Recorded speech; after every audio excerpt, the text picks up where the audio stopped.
واكتشفت كده إن طول عمري كنت بعمله غلط لغاية أما عرفت سر صنعته.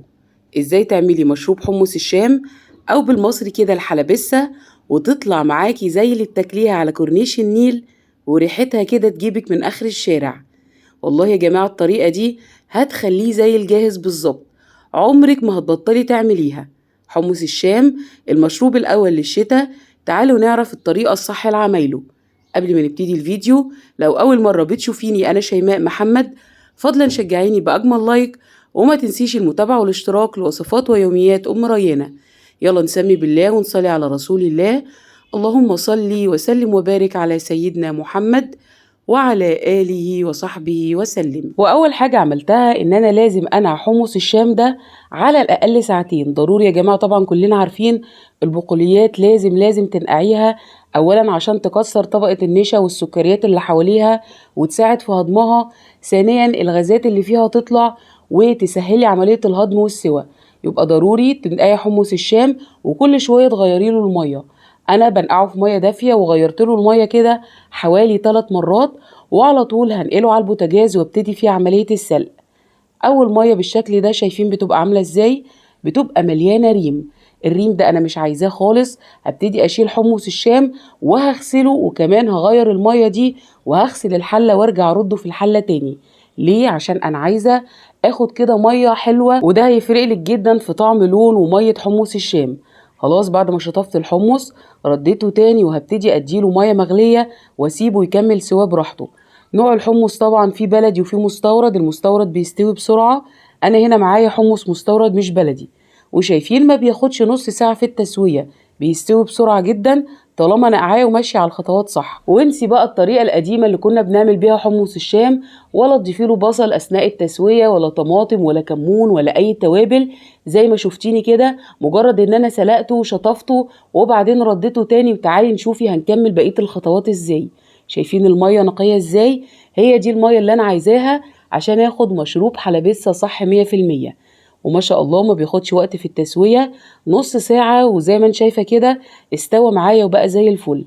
ولا حطيت كمون ولا حطيت اي حاجة، مجرد بس السلق العادي. وتعالي نشوف بقية الاضافات هتكون عاملة ازاي. انا هنا مجهزة معايا نص كيلو كده من الطماطم الفريش، وزي ما انت شايفة ضروري تصفيها. بعد ما ضربتها في الخلاط صفيتها، هطلع منها القشر خالص، عشان طبعا انا مش حابة يقابلني قشر وانا بشرب الحلبسة كده، والقشر طبعا بتاع الطماطم مضر جدا.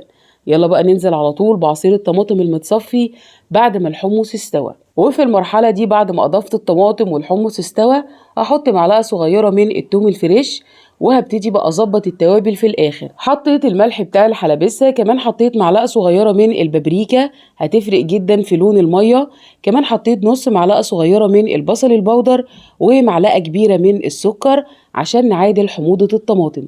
بس كده يا ست الكل، ما تضيفيش اكتر من كده. عايزه اقولك اضافه التوم في الاخر كده هيخلي ريحته لسه فيه، والريحه كده هتقلب معاكي كانك واقفه على الكورنيش.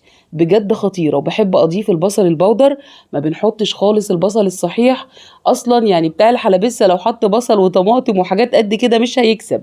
هي دي الطريقه الصح يا جماعه، وجربوها والنتيجه هي اللي هتحكم. بصي هنا بقى اضفت البصل البودر وهقفل النار على كده، والحلبسه استوت. وزي ما شفتيني اخدت الريم اللي فوق الوش عشان الميه بتاعتي تبقى نقيه. دلوقتي بقى كده هشيل كده مغرفتين من الميه دول، وتعالي بقى شوفي هنقدمها ازاي وايه بقيه الاضافات اللي هنحطها. اتفرجي لي بس كده على الكوبايه، وشايفه شكلها نفس الكوبايه الجاهزه ونفس الميه ونفس الشكل اللي احنا على طول بنجيبه بيها.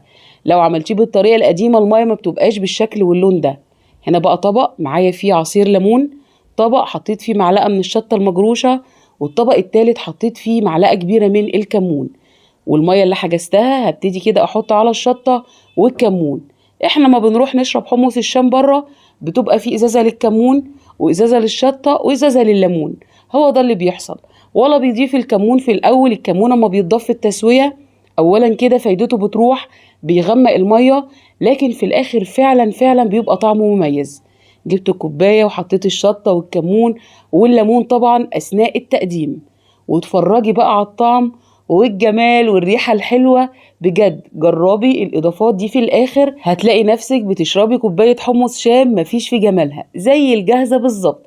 مفيش فرق خالص، عملتيها في بيتك بمنتهى النظافة بطريقة صحيحة، متأكدة انها تعجبك وهتعجب أولادك. حمص الشام يعني بوتاسيوم، مغنيسيوم، حديد، فيتامين ب، فوائد لا تحصى، ما تحرميش نفسك منها. في نهاية الفيديو بتمنى تكون الوصفة عجبتكم. ما تنسوش الاشتراك، كمان تفعيل جرس الإشعارات، وكمان متابعة لصفحة الفيسبوك باسم وصفات ويوميات أم ريانة. عايزة أقول لكم بحبكم في الله، تعليقاتكم الإيجابية بتشجعني كتير. كان معاكم شيماء محمد، والسلام عليكم ورحمة الله وبركاته.